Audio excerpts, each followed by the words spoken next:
Kamoro mara maintie jano marel tiena ruaki makende maindi chino mar kuku mar wach kendo otieno makawuono wadwa twak achiel kachiel e apis nero mabendo ngere kaka Office of the Ombudsman. Ka ung'eyo apis nero maindi modwa rango wadwa ng'eyo ni to commission ng'eri en commission machalo nade, ang'o motimo nolose odiochieng' machalo nade, to bende wadwa ng'eyo ni to gin ang'o gini moganda nyalo dhi achiel kachiel e apis ng'eri mondo olosnu. Kata kamano ero maindi en office mabendo ng'ere kaka the Commission on Administrative Justice. An kod jatwak mabende wuok achiel kachiel e apis machalo kamano. Kain kod ote namba ni malo kanyo ero inyalo ore ote mari. An makelo ni chenro an Jeff Lombaka. Arwaki studio. Erokamano ahinya. Arwaki studio moso ganda wa nyis gi nyingi to gi okang' mabende ikawe e apis ni mong'ere kaka Office of the Ombudsman. Erokamano Jeff, an iluonga ni Edward Opany. An advocacy and communications officer. Commission on Administrative Justice. Mabendo ng'ere kaka Office of the Ombudsman. Yes. Erokamano ahinya. Okinyiswa ni to ija county mane Edward? An ja Homa Bay County. Ija Homa Bay County. Kamoro ni Kasipul. Kasipul. Iwuok Kasipul. Mano gweng'a, an bende Kasipul kanyo mawuok. Arwaki Edward, gima wadwa wachak go ne mondo inyiswa ni to Office of the Ombudsman kaka oganda osebedo ka ong'e kinde ka kinde ni. Nyiswa ni to un ng'a gini? Office of the Ombudsman wan gimiwacho ni Constitutional Commission en duol manochuogi kowuok kuom chik. King'iyo chik ma Kenya maduong' kare 59 matita 4 mawacho ni nitie commission ma ibiro chuogi makedo ne ratiro mar jopiny kata Kenya National Human Rights Commission. To kanyo kendo ichaki wacho ni parliament kata od bura biro bedo gi teko mar chuogo duol moko ariyo. Koro kanye mano chuoge duol ariyo ma National Gender Equality Commission gi Commission on Administrative Justice. To wan tichwa maduong' mane katiba omiyo en ni wabiro ng'iyo ratiro mar jopiny kalore kaka ichwalo negi tich e apise men sirikal. Ka japiny odhi apis moro amora mar sirikal obed mano mar national government kata mar county government to nitie yo monego bed ni ichwalo nego tich. Koro mano migawo mane katiba omiyowa mondo mi wang'i ni to ere kaka wanyalo konyo jopiny mondo mi giyud tich e yo mar ratiro. Erokamano ahinya Edward, to nyiswa ni to commission iri nobiro nade? Ere kaka commission iri nobiro jo kisenyiswa joma un to gi kaka nolos duol machalo kama kata commission iri. Koro nyiswa ni to nobiro nade? Maneno ka en page mar 3 mabende nitiere e otas machalo kama indi. Mokwongo king'iyo historia mar chugo office machal kama nochakore chon. King'iyo ne nitie commission mane otelne mane ondiko ripode mane iluongo ni Ndegwa Commission. Ndegwa Commission kane otieko tichne, achiel kuom paro mane gigolo en ni onego wabed gi office mabiro ng'iyane ni to ka japiny odhi dwaro service moro amora ere kaka itiyone.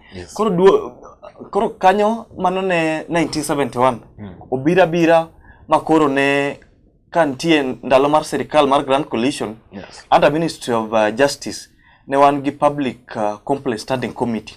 Mae ema nochako tich ma watimo sani. To king'iyo kaka nochuoge ne ok en independent. Nyiso ni nokochung' kende kech ne pod entie bwo ministry. Koro kanyo kane korindiko katiba ma Kenya ma koro wan go sani to Committee of Experts noneno ni dwaro ni mondo wabed gi apis machal kamae. Kech king'iyo historia be mar piny, Office of the Ombudsman nochakore chon. Kendo king'iyo ombudsman no kata kaka iluonge en tam mane jo Sweden ema ne tiyogo. Ok en dholuo be ok en dhok moro amora, en dho Sweden. Koro kanye mane institution mar ombudsman ochakore. Kasto bira modonjo Finland mano almost igni 100 mokalo. Kasto donjo Europe. Koro king'iyo kata mana Africa ka countries matin kende mosetimore nade emosebedo gi apis machal kama. Koro mano emane oneni koro ber wan kaka jo Kenya wabede gi apis moro ma ka japiny ok oneno ni otine maber e ofis sirikal moro amora to nyalo dhi golo ng'urne to ng'i kaka ikonye. Kamano. Erokamano ahinya winji Edward. Jo kai wacho ni maendi en apis mano oketi mondo mi ka ja Kenya moro amora owinjo ni nitiere gima ok otimne maber kata otimne tok pen chike to nyalo biro apis nyeri mondo ogol ywak mare mondo udhi ung'e ni to wachno obedo nade mondo one ni to ikete kama chalo nade. Maendi e week mokwongo mabende wachake twak achiel kachiel e weche mag apis mar the Ombudsman kendo maendi gima duong' moloyo ni wadwa ng'e ni to ofis ni en kanye ng'ama timo gini mondo oganda wa ong'e maler. Week mar 2 wabiro donjo e weche weche matindo tindo mabende samoro oganda wa ok ong'e maber. Gima koro dwa penjo ne to nyiswa ne to un kod commissioners adi e duol machalo kama endi, to bende nyiswa ni e gwenge mage mabende apises unitie ma oganda wa nyalo ringo dhiye. King'iyo kuom duol te ma katiba okelo, wan gi duol man gi commissioners mathinie mogik. Wan gi commissioners adek gi commission secretary makoro ochung' ne log tich mar commission. Duol ni otelne gi okil Kamaloka Otiende Amolo, kasto iluwe gi laktar Regina Mwatha ma en jalup jakom, kasto en gi jakanyono achiel miluongo ni Sadia Mohamed. Koro secretariat to telne gi migosi Leonard Ngaluma ma commission secretary. King'iyo wa sani wan gi offices ang'wen. Maduong' ma wan go Nairobi, moro wan go Kisumu kidhi Central Square building kanyo, alofa mar ariyo, moro wan go e boma ma Mombasa, kendo moro wan go Eldoret, mane manyocha wayawo machiegni mogik.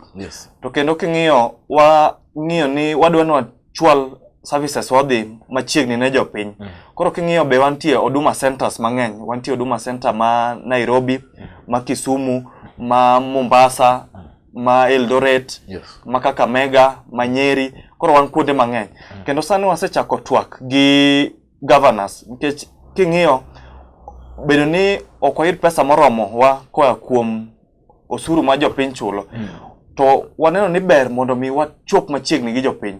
Koro wasebiro gi yore moko mabeyo. Koro nitie governors manoseyie ni ginyalo miyowa space moro wakete apiswa mondo mi ka japiny dwarowa to yudwa machiegni kabisa. Kamano. Erokamano ahinya Edward. Winjo kae wacho kuma opises unitie, wacho Nairobi, wacho Kisumu, wacho Mombasa, wacho Eldoret, mago gwenge madongo dongo, kae taleno kae chake wacho gwenge matindo machalo kaka Kakamega, gini Nyeri, gini Kajiado, wacho ni kuonde gweko bende untie. Ageno ni oganda wa yudo wachiel kachiel kendo ging'eyo gimwacho. Neno ka gima utimo ni setemo nyiswa ni utemo rango ni to oganda wa ka gintiere kod ywak kata ni ok otimne gimoro maber to mane gima duong' ma opis utimo. Wacho ni apis utemo rango wachno ero e yo makare. Gima koro adwa penji chien kacha ni wacho ni un independent, nyiswa ni to bende itayo kod serikal kuso uchung' kar kendu maonge kod techo moro amora kata gecho moro amora mawuok kwa serikal. Gimoro gi serikal en ni serikal maduong' en ni nikech wan wabedo created koluwore gi chik manyien. Nyiso ni chik ma Kenya emomiyo wateko mondo mi wabed kaka duol. Koro iwacho ni tich wa mwatimo nyaka bed independent. Nyiso ni kwa chako kata mana timo nonro moro amora to onge ng'ato moro manyalo yaka moro mawacho ni koro onego bed ni utimo kama. Kendo king'iyo kaka chikwa oketi, onge apis ma ok wanyal time nonro. Kata mana apis mar president, ka nitie makosa moro mwaneno ni nitie kamoro mohinyo jopiny, chikwa oyie mondo watimre nade mondo watim nonro kamano. Kendo iyudo ni kaka wasetiyo, iyudo ni seche moko kata mana investigations mwasetimo, moko mulo jotich serikal moko e yo mok ber. To nikech wan gi tekowa ma chik omiyowa, wadhi ga mbele to watimo tijwa, to ka nitie ng'at moro man gi ng'ur moro to tieko tijwa, to gima onyalo timo en mana no nyalo dhi e doho. To doho be kodhiye, gima doho biro ng'iyo en ni be nwaluwo chikewa mondo kwatimo nonro. Koyud ni nok waluwo chik to seche moko ing'iyo yo machielo. To koyud ni nwayudo chik, doho ok be ng'iyo ni to gima wagoro ripodwa no en adier koso ok en adier. Gima biro ng'iyo procedures, nikech kwa timo investigations wa to nitie chik monego waluw mar neno ni ng'at ma odonjne obed jatich piny owacho kata institution no be wamiyo ang'owa right of reply. Kamano. Erokamano ahinya. Wacho ni mano e gima utemo timo. Neno ka nitiere kaka nyaka sani nyaka koro nubiete. Nyalo wacho ni to gin complaints maromo nade ma useyudo to adi useloso successfully ma oganda owinjo ni adieri commission mar ombudsman ni en gima konyowa. Koso nyaka nubedi oganda samoro ok ne beru gi wacho ni magi okete keta ichulo gi omenda to ok wane tich magitimo. Inyalo wacho ni usetiyo machalo nade? Kane commission nochuogi November 2011, to kane commissioners odonjo e office, to nakoni nitie duol moro mane nitie mbele kanyo mane iluongo ni Public Complaints Standing Committee mane osechako tijno. Koro ne wa inherit kata ne wayudo cases moko mane dhi mbele. Koro cases gi nwachako to higawa mokwongo mano koro 2012 ne wayudo almost complaints ma nyalo romo 4,000. Koro kanyo nikech jopiny ne pod ok ong'e ahinya, Koro nikech ni koko wachako tich, resolution rate ne ok ber ahinya, ne wan at 34%. Yes. Higa manoluwo ne wachako wadhach maber. Mwayudo ni koro nwawuok from 4,000 mwadonjo 18,000. Koro nyiso ni ji 14,000 manyien nochako timore nade, nochako kelo nwa ng'urgi. Kendo kanyo yudo ni resolution rate no dhi mbele mochopo at 62%. Nyiso ni out of complex tema no wayudo 18,000 gi in the year no. Igmano koro higa mar 2013 ne wa dhi ma chal ka gima ne wa resolve around 10,000 kanyo. Yes. Nochako wuok from 18,000 mwadhi 86,000. Kendo king'iyo mano nyiso ni koro jopiny ne koro ng'e gima watimo, kendo jomoko be koro ne winjo ni nitie apis moro ma kidhiye tinyalo konyori. Kendo king'iyo tibiro yudo ni en medruok maduong'. Kendo resolution rate marwa nochako dhi mochako donjo 82%. Higa ma koro nokalo ne wayudo complaints 115,000. Kendo nwatemo matek mar at 87%. Koro mano ng'isi ni nitie kaka wadhi maber. To gima timore en ni pod wadwa ni jopiny ong'e tich mwatiyo gi kaka ginyalo konyore. Mane ok awacho mbele kucho, to maduong' mogik en ni ka japiny obiro dwaro services wa ok ochul gimoro amora. Our services gin free, gin nono ma in kibiro to mana documents mwadware ma kisemiyo to koro wan wadhi mana mbele. Kinde mabiro teyo kendo ta weche gi ki uchiwo nono. Wan wachiwo nono nikech wan katiba ema nochuogowa. To wan kaka jotich piny owacho osara mwachamo ya kuom jopiny, pesa mwatiyogo mata tijewa ya kuom jopiny. Koro wan kanyo mondo mi wakony jopiny. Erokamano ahinya, winjo maber, mana kanyo ere madwani mondo koro achaka penj ni to gin issues mage ma bende uhandle mondo oganda winjo kiwacho ni inyalo dhi negi maonge kod omenda moro amora michulo nikech ichulo kod sirikal. Inyalo nyisowa aneno ka weche machalo kaka samoro jal moro nitie ma winjo ni obila otiyo ne e yo marach, samoro gole tich e yo ma ok ni kare. Kwanwa weche 1 2 3 moko ma bende koganda wa winjo ni kaendi nitiere ketho kata botho ginyalo biro iro. Mokwongo gima wan kaka duol watemo mondo mi apise serikal te obedgo en gimoro mo iluongo ni service charter. Service charter ni indicate kidhi awach ni kata kidhi hospital tibiro yudo ni en hospital mar government, tibiro yudo ni service charter no bedo displayed kanyo. Kidwa service machal kama nono, kidwa service machal kama onego beni chulo pesa machal kama, to onego beni okawo ndalo machal nade. Kwa ng'iyo kata mana ni ng'ato o apply ne ID, nitie ndalo monego beni ID kawo. Yudo ni ng'ato no apply for ID higa mokalo dwe mar 2, en gi waiting card, ng'ani oseluorore odhi office ikone ni ID poko ya Nairobi, to jomoko maseche moko no o apply ID toke to satimore nade to seyudo ID. Mano nyiso ni nitie deko mar tich kanyo nikech okawo ndalo moko nego beni otimore nade okawo. Seche moko ng'ato no ohinyo wadgi marach kata nitie case moro to ng'ato dhi to go report ka police, timiye nyaka OB number. Tido ni ng'acha cha kar mondo mi kata na imake, tido ni en koro weya nikech seche moko nitie kaka ong'ere kata mana gi ang'o gobila no. Seche ma gima chal kama otimore, ratiro mar japiny machielo mano otimne makosa cha ose rochi. Koro ng'at machal kamano be nyalo timore nade biro to gonwa golo ng'urne. Seche moko yudo ni ng'ato notie serikal ma koro ochopo kama koro retire, koro manyo pensions. Ng'ato semanyo pensions kata mana higa 10. Jomoko tho kata ka ok obilo pensions. Seche moko itero negi documents te, seche moko idhi tiyudo ni file ng'ato olal. Mago be watimore nade, mago be wang'iyo. Kasto nitie jotich piny owacho matiyo gi teko gi e yo mok ber. Seche moko koro an jatich piny owacho to Jeff ang'era kodi.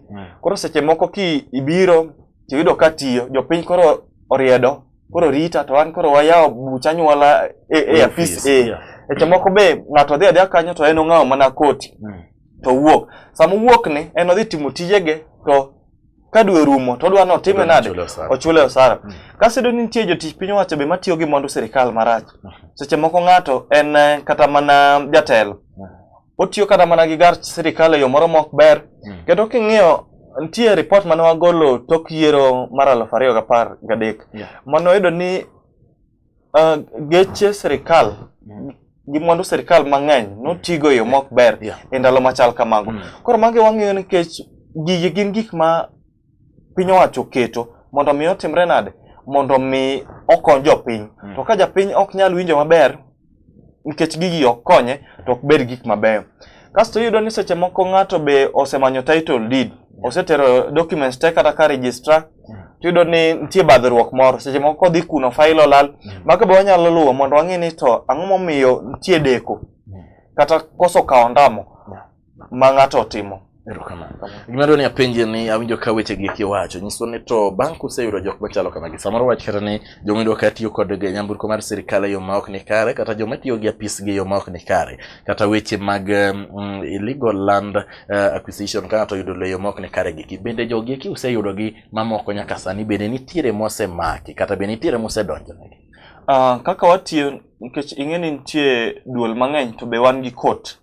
Wan kwasetimo ga investigation mwatieko to wakawo repodwa to ka en institution moro ma wach kata ni watiyo. Kaka adwa mi example gi case mar Lang'ata Primary. Lang'ata Primary nen wach lobno nokelo tabu mang'eny. Koro nwatimo nono to nwang'iyo niya king'iyo maps kata mana kaka land nobedo allocated gi Nairobi City Council ndalono. Yudo ni Lang'ata Primary nen public land manobedo marked mondo kete school. Yudo ni king'iyo the original plan gi kaka sani en. Ibro ni apart from ng'at makoro ne dwa gere sani, nitie jomoko be manosetimore nade, manose gwelo bath law matin. Koro ka nwang'iyo to nwayudo ni ng'at mane nitie in charge of lands e ndalono notiyo gi teko ne marach mokawo public property mo transfer momiyo ng'ato nikech seche moko ne en gi pesa. Koro kwasetimo kamano to koro wa recommend ne Director of Public Prosecution nikech ng'ano notiyo gi teko ne marach mondo koro timre nade yawne bura mondo yaleane ong'ini to ere gimomiyo notimre nade no transfer land mar sirikal odok ang'o. To king'iyo be kaka watiyo seche moko ka japiny ochwany to wanyalo recommend compensation. Awach ni ng'ato nonego bed ni imiyo tich. Odhi motimo interview maber mokalo to nonego bed ni imiye tich. To badhruok moro bede toke ma ng'at mane ok onego mi tich omi tich. Kwasetimo noro machal kamago seche moko wabro wacho ni nikech ratiro mar ng'ani norochi nonego bed ni nosechako tich. Koro institution no koro onego kaw ondamo mondo chak chule. Msara marom gi mano nego bed nochamo kama nochakore. To cases ma kamago wasebedo go mang'eny. Moro notimore kane iyiero clerk e Ministry of Labor Rachonyo South. No land tich, kose land tich to interviews notim. Ka interviews nosetim to noyudo ni achiel kuom joma ne otelo ne interview ni ne nigi watne moro manori ne tich. Kech ng'ano nobet namba 4 ne interview to ng'ama nobet namba 4 ema nomi tich. Namba 1 gi namba 2 nowe. Koro ng'at manobet namba 1 nowinjo ka gini ne ok ber kasto nobiro o golo ng'ur ne kodwa. Nwatimo noro kendo nwayudo ni nitie gik mar richo mang'eny manotimore. Mokwongo ng'ani nogole station manonego bed ni koro indike ng'ato. Ogole Rachonyo South motere yo Migori. Mano already noseketho chik nikech sama sirikal olando nafas moro. Nyiso ni nitie need mondo mi ng'at ma oland nafas ni otimre nade. Koro kane wasetimo nonro no recommend ni nikech ng'at manondike tich cha nwayudo ni en onge makosa manotimo mondo mi no influence miye tich. Ng'at mane alter gi interview results ema nowacho ni okoromore obed ang'o, okoromore obede jatich piny owacho kendo nikech mokwongo noseketho chik mar integrity. Mar ariyo nowacho ni nyako manonego bed ni miyo tich cha miye tich kendo chak chule msara kama nonego bed ni timore nade ichako chule cha nikech gik machal kamagi kotimore to inyo japiny to gik marocho ratiro mar jopiny emomiyo wan e apis mondo wane ni gik machal kamagi otimore nade olosi. Erokamano ahinya Edward. Aneno ka jopiny mathoth ahinya oseywak ni wan kaka society we are always investigating. Koro gima dwa penje ni to ka useterogi ir apis mar jamin wach maduong' mana apis DPP bende uene mana kanyo koso uchako luonge ni adiere gini nodo kama kosa nitie notere ka DPP okaw okang' mane uwe mana kanyo koso luwe mung'e ni adieri DPP bende okaw okang' malong'o yaw bura ne ng'ani eri buro loye kata lo bura bende udiyo mano. Mago watimo kendo seche moko yudo ni nyalo kawo kata ondamo ma water ng'ato e doho. Nitie kata okang' mang'eny mwasetero kata mana jotich piny owacho moko kata mana government institution e doho. King'iyo kaka duol mar ombudsman tiyo kata mana e piny mangima. Adwa mi kes gi piny mar South Africa. E piny mar South Africa duol mar ombudsman iluongo ni the public protector. Sani otelne gi okil kamalo kamoro iluongo ni Thuli Madonsela. Niyudo ni sani ker ma piny South Africa ni matek. Nikech kane otim upgrade moko e dalane, to moko notim mane ok obedo approved. Wacho ni non-security upgrades. Koro kane public protector otimo investigation ne, to nokwacho ni nikech ker no kier kamo matin, nyaka odwok pesa jopiny mane ok otiyogo e yo maber. Kendo niyudo ka opposition noringo kendo modhi e doho, mawacho ni nikech koro ker oseyie, nodhi duoko pesa. Nyiso ni osekier e chik kamoro matin. Kaduogo pacho kae, onego bedni report kwagolo, to wagolo recommendation. Onego bedni recommendation is binding to institution ma watimore nade mwagolo no. Seche moko yudo ni nikech ok wati kendwa, watiyo gi duol mamoko. Wan seche moko iga manyien ka ji koro dwa laro kombe mopogore opogore. To nitie jomoko ma ng'ato seche moko ne jatich piny owacho ma koro dwa donje siasa, seche moko dwa dhi chung kata MP. Gima watimoga, wambe wa clear. Wacho ni kwasewacho ni ng'atni ok ne ler, nitie makosa moro mane otimo seche moko ka ne jatich piny owacho. Koro IBC ok onego bedni timore nade, ok onego bedni clear. Koro ka IBC odhi mbele mo ok otiyo gi pachwa ni ng'ani ok onego bedni bedo clear nikech ok ong'ama ler, to IBC atimo mano to wadhi e court. Nitie court moro mane, nitie case moro mane orumo juma mane okalo ni.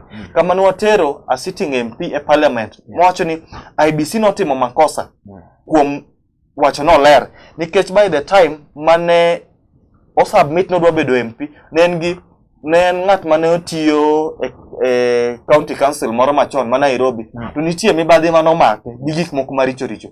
Koro ne wang'iyo ni nikech wan duol, wan gi teko mar ng'iyo telo maber gi integrity issues. Wacho ni ng'ani ok onego bedni IBC ne timore nade, ne clear go in the first place. Koro ne watero IBC gi MP no e court. Kendo apani mbele ka obro nyiso ni to case no dhi nade. Nikech wakawo ndamo, kwasekawo ndamo to walomo ang'ini to gini ochopo kama chal nade. Erokamano ne dwadano ka thuolo ok ni kodwa, wadong' gi dakika 5. Gima dwani mondo wang'ini to inyiswa mapiyo piyo ni to en ng'awa manyalo kelo nu complain. En dhana kaka an Jeff, kosto nyaka obed ng'at moro man gi lemo, ng'ama oyiere apis gi weche mag siasa, en ng'awa monego biru ka kelo complain.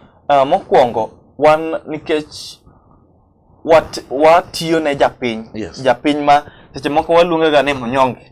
E gima mine no ka logo owacho ni ata mnyonge ana haki. Mokwongo japiny moro amora. An kaka an ng'at machielo, seche moko bed ng'at moro ma seche moko neno ni kata onge nyalo. Onyalo biro to ogolo chwalo ng'urne. Seche moko be nitie ng'ato ma ok nie position monyalo biro chwalo ng'urne.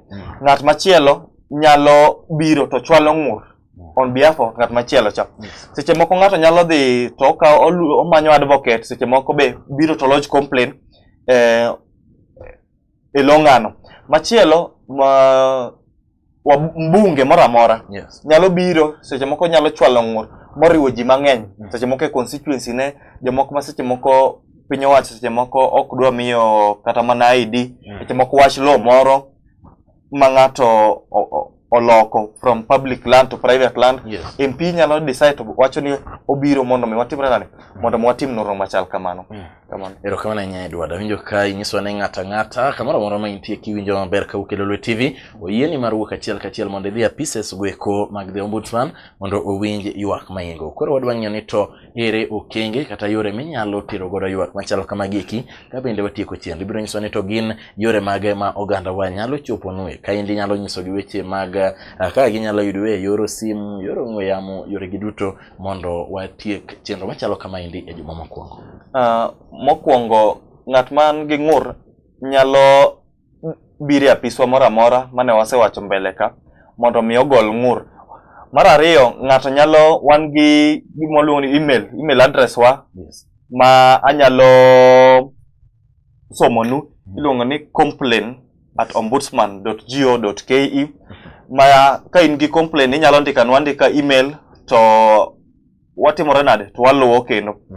Kendo wantie website wabe ng'ato nyalo ng'iyo www.ombudsman.go.ke ne joma beto lony gi weche mek computer gi. Kidhi kanyo to complaint form wani mana online kanyo inyalo jaso, to kisejaso to wamiyi acknowledgement ni odonjo, kendo wabro miyi number file kwasetimo kwase yawo ni file mwakete documents gigo. Wantie Facebook be seche moko watiyogo maber. Seche moko ng'ato nigi ng'ur moro inyalo ndiko no Facebook, to kisegine to kantie information moro ma ok odonjo maber to wanyalo goni simu to wakoni ni koro wadwa documents machal kama kama. Kasto machielo wan gi nembni mek simu.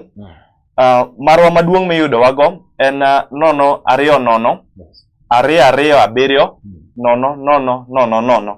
Mano kigocho mbele kanyo be wabro miyo wan gi toll free number ma japiny nyalo goche nono maonge gimochulo. Kendo mbele kanyo wabro miyo mondo mi wane ni wamedo konyo jopiny, kendo jopiny ong'e ni kantie hinyruok moro kata kantie ng'ur moro kaka inyalo chwalo nwago.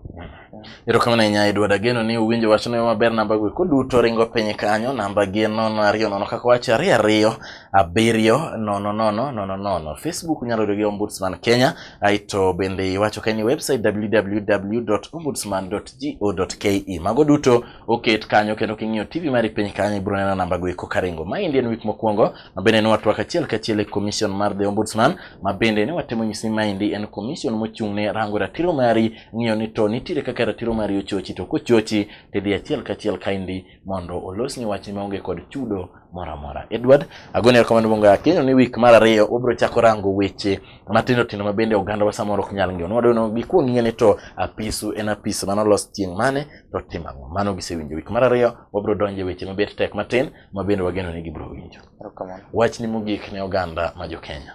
Wachna mogik en ni ka in jatich piny owacho to nyaka ine ni itiyo maber, nikech ng'eni sani chik mane wakalo manyien ni omiyo japiny teko mang'eny ni nyaka tine e yo mowinjore. To jopiny kantie hinyruok moro kata chochni moro, we ywaka ng'ur. Don't just lament, come and complain. Seche moko yudo ni gimoro timore, ini wacha tiling kanyo. Ka ondamo bi mondo wang'iyane ni to ere kaka wanyalo konyi, nikech katibo mi ratiro no mar chwalo ng'ur, to kendo miwa teko mar ng'iyo ni to ng'ur nino wadil go yo machal nade. Erokamano ahinya janamo mar LTN kamoro ma intie winjo maber kawuok e apisnero mar the Ombudsman. Nyaka wachak warom kendo e week mar ariyo kwa dhi nyime kod chenro ni. Eriya asebedo jakel chenro Jeff Lombaka.